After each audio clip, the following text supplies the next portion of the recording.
Hello students, welcome to our YouTube channel L.K.. Chemistry. Students, आज के video lecture में हम बात करेंगे E2 एलिमिनेशन की। और इससे पहले हमने E1 एलिमिनेशन पढ़ लिया। और जो ये सीरीज चल रही है हमारी जनरल ऑर्गेनिक केमिस्ट्री, जिसमें हम रिएक्शन मैकेनिज्म वाला चैप्टर शुरू कर रखा है। और इस चैप्टर से रिलेटेड हमने पहले से अपने चैनल पर 18 वीडियो अपलोड कर दिए। यदि आपने हमारी वो वीडियो नहीं देखी तो इस वीडियो के डिस्क्रिप्शन में आपको प्लेलिस्ट का लिंक मिल जाएगा। आप पूरी वीडियो को ध्यान से देखना। ओके, चलिए शुरू करते हैं E2 एलिमिनेशन। इससे पहले हम बात करें थोड़ा सा एलिमिनेशन क्या है। जब कोई ग्रुप सब्सटीट्यूट हो, जब कोई ग्रुप एलिमिनेट होता है और एलिमिनेशन रिएक्शन के थ्रू होता है, बेसिकली क्या है कि सैचुरेटेड सिस्टम अनसैचुरेटेड सिस्टम में कन्वर्ट हो जाता है। और एलिमिनेशन 3 प्रकार का होता है: E1 एलिमिनेशन, E2 एलिमिनेशन और E1 CB elimination. E1 already हम डिस्कस कर चुके हैं। आज के वीडियो लेक्चर में हम बात करेंगे E2 एलिमिनेशन। ओके, अच्छा, E2 एलिमिनेशन के लिए हम एक एग्जाम्पल कंसीडर कर लेते हैं। जैसे ये एग्जाम्पल है हमारा RCH2X, जो एल्काइल हैलाइड है। इसकी रिएक्शन कर रहे हैं हम स्ट्रॉन्ग बेस की प्रेजेंस में। तो स्ट्रॉन्ग बेस की प्रेजेंस में ये X और यहाँ से H, इसका रिप्लेसमेंट हो जाएगा और जनरेट हो जाएगा RCH डबल बॉन्ड CH2, ये CH3 है। क्लियर बात? तो ये हमारा प्रोडक्ट जनरेट हो जाता है। अच्छा, अब एक ध्यान रखना, जो E1 एलिमिनेशन था वहाँ पर स्ट्रॉन्ग बेस की जगह में वीक बेस ले रहे थे।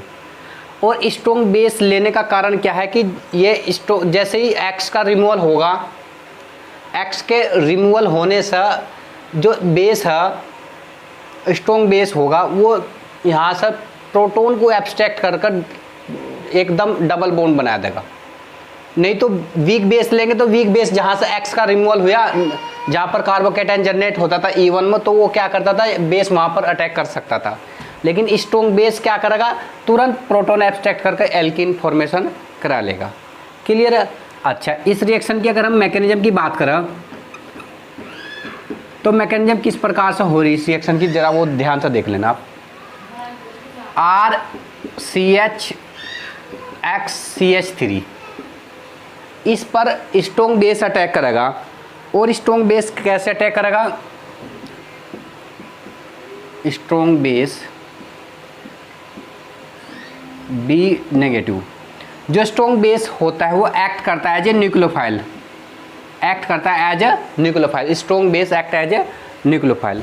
अब इसमें से ये X का रिमूवल होगा। देखो RCH, ये X का रिमूवल होगा यहाँ से, और इसको CH3 को हम लिख सकते हैं ऐसे CH2 और ये H, और इस H के साथ ये हमने बेस दिखाया। देखो ये बेस, ये फॉर्मेशन होगा। ये फॉर्मेशन से ये बॉन्ड यहाँ से रिमूव होगा, और ये बॉन्ड रिमूव होगा तो ये बॉन्ड कहाँ शिफ्ट होगा, ये यहाँ। ये क्या हो, बॉन्ड की ब्रेकिंग हो रही है और ये बॉन्ड की फॉर्मिंग हो रही। तो ये बनती है सिंगल स्टेट TS, और यहाँ पर एल्कीन सिस्टम बनता है। इस एल्कीन को बोलते हैं बेबी एल्कीन, और ये स्टेबल एल्कीन बनती है। ये स्टेबल एल्कीन बनती है। प्रोडक्ट होता है हमारा इस प्रकार से RCH double bond CH2। Clear बात?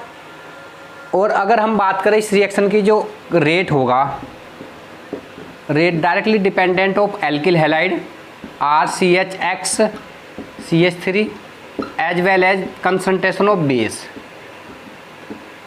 इसका रेट दोनों की कंसंट्रेशन पर डिपेंड करता है। यदि बेस की कंसंट्रेशन 2 टाइम्स कर देंगे तो रेट भी 2 टाइम्स हो जाएगा।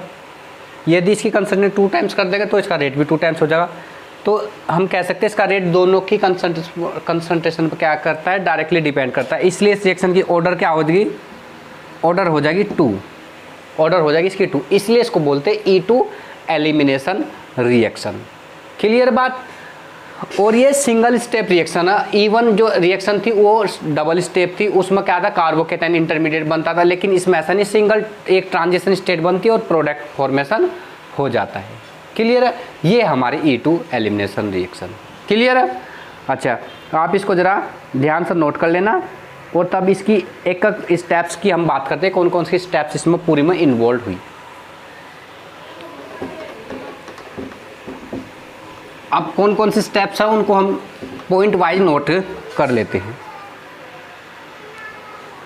First, single step mechanism means no intermediate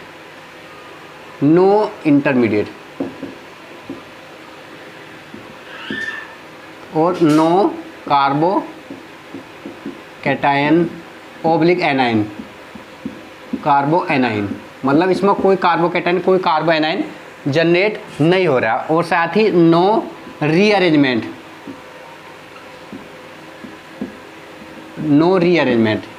हम जो वहाँ पर E1 में बात करते थे वहाँ कार्बोकेटाइन बनता था और कार्बोकेटाइन में क्या होता था, फिर रीअरेंजमेंट होता था, लेकिन इसमें ये कोई भी कंडीशन फुलफिल नहीं करती। क्लियर बात। अच्छा, एक बात और, दूसरी बात,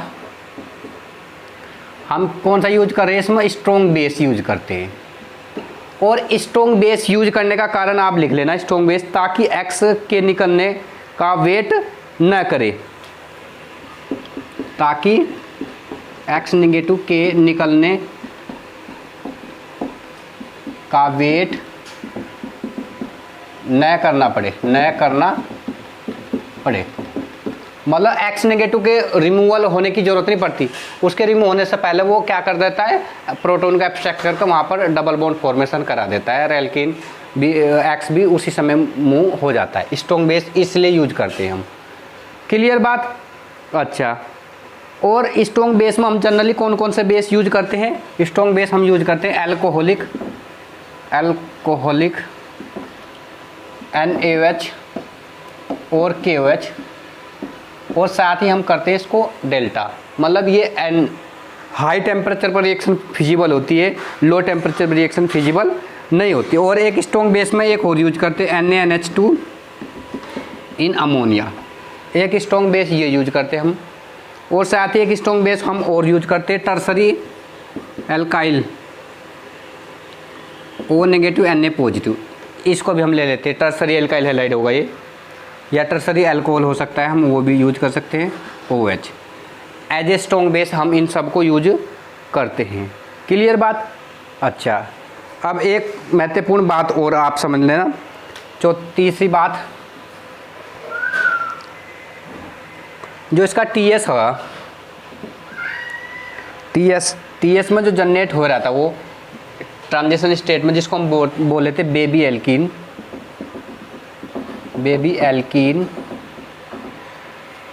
तो बेबी एल्कीन में क्या था, वो स्टेबल थी, स्टेबल बेबी एल्कीन। और जितनी ज़्यादा स्टेबल होगी E2 का प्रोडक्ट उतना ही ज़्यादा स्टेबल होगा। और स्टेबल एल्कीन की पहचान क्या होगी, स्टेबल एल्कीन क्या होती है, मोर क्राउडेड होती है, मोर क्राउडेड होती है, एक बात तो ये। और दूसरा, मोर सब्स्टिट्यूटेड होती है, मोर सब्स्टिट्यूटेड।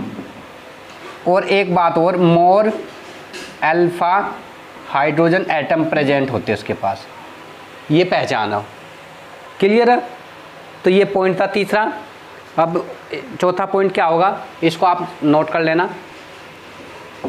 चौथा पॉइंट क्या बनता है,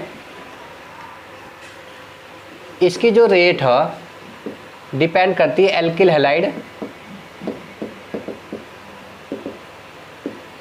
एज वेल एज बेस, बहुत ही कंसंट्रेशन पर डिपेंड करता है, इसलिए इसका जो ऑर्डर होता है रिएक्शन का वो 2 होता है, इसलिए हम इसको क्या बोलते हैं, E2 रिएक्शन बोलते हैं, E2 एलिमिनेशन। ये सब पॉइंट है इस रिएक्शन के।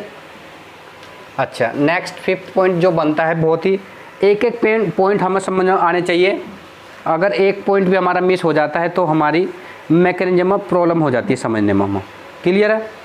अच्छा, एक महत्वपूर्ण बात और ध्यान रखना आपने, जो हमारे SN1 पढ़ी हमने, SN2 पढ़ी, E1 E2, इनमें एक स्पेसिफाइड मैकेनिज्म, थोड़ा सा वो समझ लेना, उसको लिख लेना, SN1 E1 and E2, SN1 E1 and E2।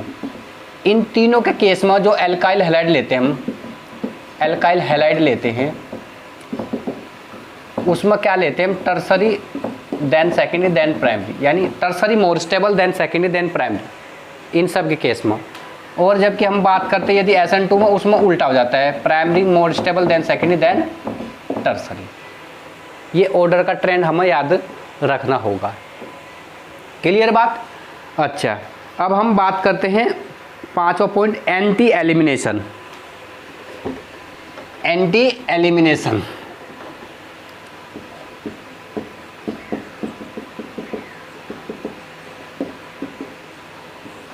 इस रिएक्शन में एंटी एलिमिनेशन होता है। वो एंटी एलिमिनेशन का मतलब क्या होता है, जो एल्काइल हैलाइड रिमूव होता है उसकी अपोजिट साइड से, उसके अपोजिट साइड से प्रोटॉन का एब्स्ट्रैक्शन करता है बेस। जहाँ से एल्काइल हैलाइड रिमूव हो रहा है उसके अपोजिट साइड से प्रोटॉन का एब्स्ट्रैक्ट करता है कौन? बेस। अगर एल्काइल हैलाइड वेज पोजीशन पर है तो प्रोटॉन डैश पोजीशन से क्या होगा? रिमूवल होता है। ये ध्यान रखना, इसको हम एग्जाम्पल के आधार पर समझेंगे बाद में। अच्छा, अभी बात करते हैं नेक्स्ट पॉइंट, 6 पॉइंट जो हमारा बनता है वो होगा सोलवेंट। इसमें पोलर एप्रोटिक, इसमें सोलवेंट हम यूज करते हैं पोलर एप्रोटिक। पोलर करेक्टर होगा, एप्रोटिक होगा वो। उसके केस में E1 के केस में हम बात करते हैं पोलर प्रोटिक था इसमें, लेकिन यहाँ पर क्या, पोलर एप्रोटिक। एप्रोटिक का मतलब जिसके अंदर प्रोटॉन नहीं होगा उसको बोलते हैं पोलर एप्रोटिक। क्लियर बात? अच्छा, एक लास्ट पॉइंट क्या बनता है, लिविंग ग्रुप। लिविंग ग्रुप तो ability of leaving group, ability of leaving group तो ये डायरेक्टली डिपेंड करती है हमारी रेट ऑफ रिएक्शन पर, रेट ऑफ E2 रिएक्शन। जितना ज़्यादा अच्छा लिविंग ग्रुप लेंगे उतना ही उस रिएक्शन का रेट हाई होगा। क्लियर है? तो ये कुछ पॉइंट थे जिन पॉइंट के आधार पर हम E2 रिएक्शन को आसानी से समझ पाते हैं। अब E2 रिएक्शन के लिए अब कुछ पर्टिकुलर एग्जाम्पल हम कंसिडर करते हैं जिनके आधार पर हम इसको ध्यान से समझ पाएंगे। और जो एग्जाम्पल ले रहे हैं हम वो हमारे कॉम्पिटिशन से रिलेटेड एग्जाम्पल्स हम ले रहे हैं, और एक एक एग्जाम्पल की हम विद मैकेनिज्म प्रैक्टिस करेंगे ताकि हमारा कंसेप्ट बहुत ही मजबूत हो सके। आप अभी इसको नोट कर लीजिए। ओके,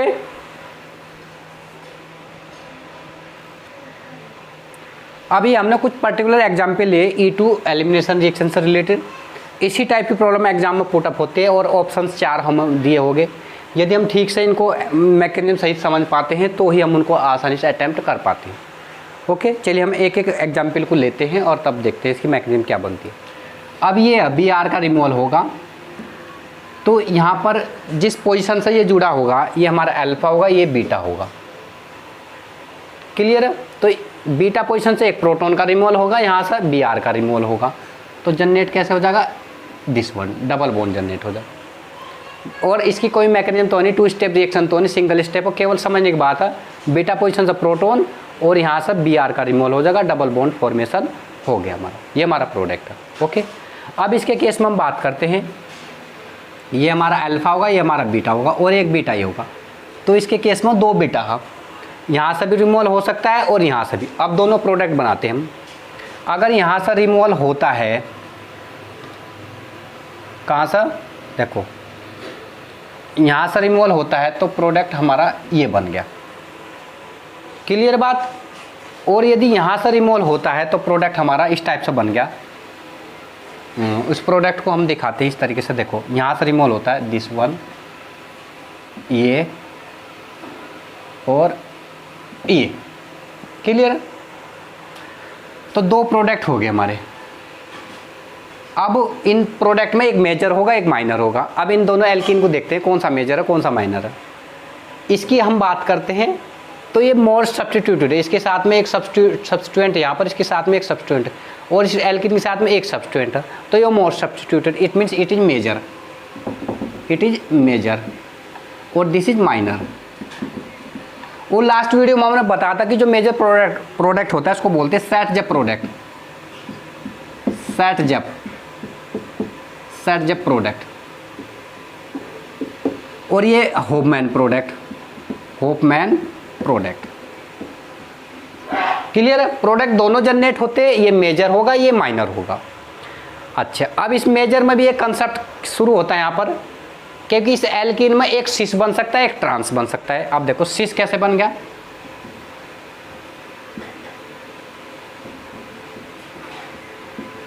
एक प्रोडक्ट ये बन गया इसी के केस में, और एक प्रोडक्ट ये बन गया, ये सिस है और ये ट्रांस है।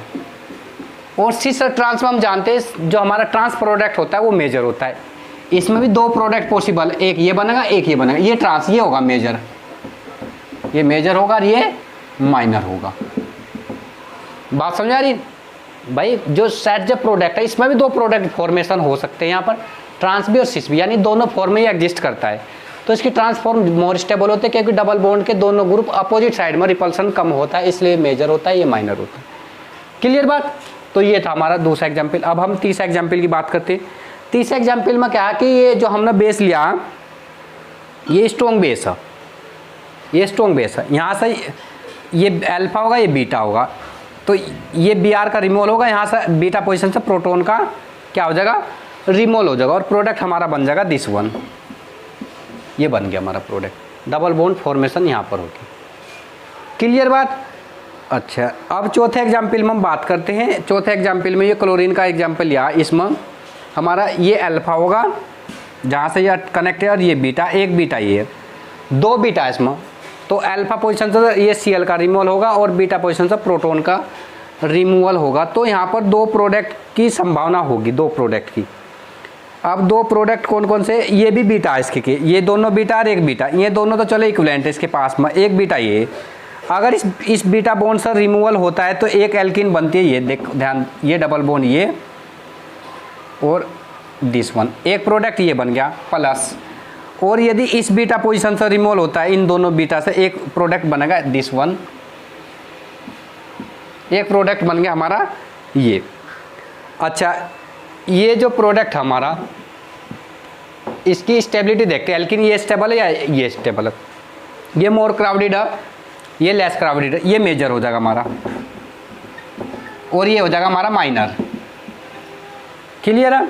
अच्छा, अब इसमें देखते हैं सिस ट्रांस तो नहीं पॉसिबल, इस मेजर में नहीं, इसमें सिस ट्रांस पॉसिबल नहीं होगा हमारा। क्लियर है? अच्छा, अब इसकी केस में बात करते हैं हम, ये अल्फा ये बीटा। अब ध्यान से देखो, इस बीटा पोजीशन की जो कार्बन की वैलेंसी है तो वो 4 है, इसके पास कोई प्रोटॉन प्रेजेंट नहीं है, इसके पास कोई बीटा H एब्सेंट है, इसलिए नो रिएक्शन होगी, नो रिएक्शन। E2 एलिमिनेशन के लिए बीटा पोजीशन में प्रोटॉन का होना कंपलसरी है, यदि नहीं है तो वो रिएक्शन पॉसिबल नहीं होगा। इस तरह का भी प्रोडक्ट आपको एग्जाम में दिया जा सकता है। क्लियर बात? तो इसको ध्यान से आप नोट कर लीजिए। ओके,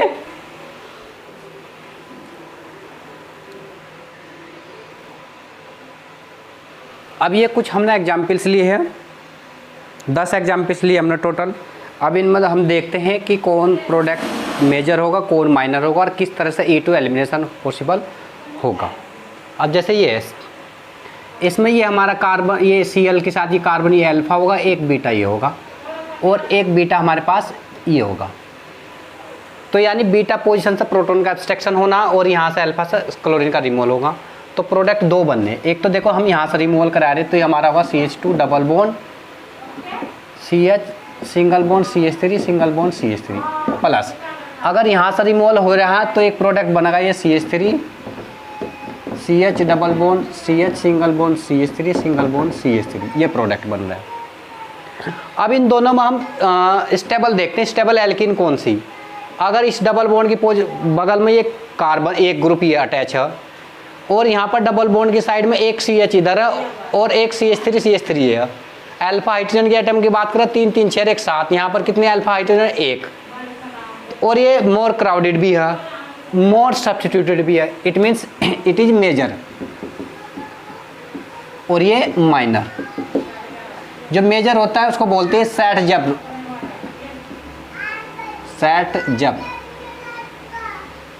जब प्रोडक्ट, और ये होपमैन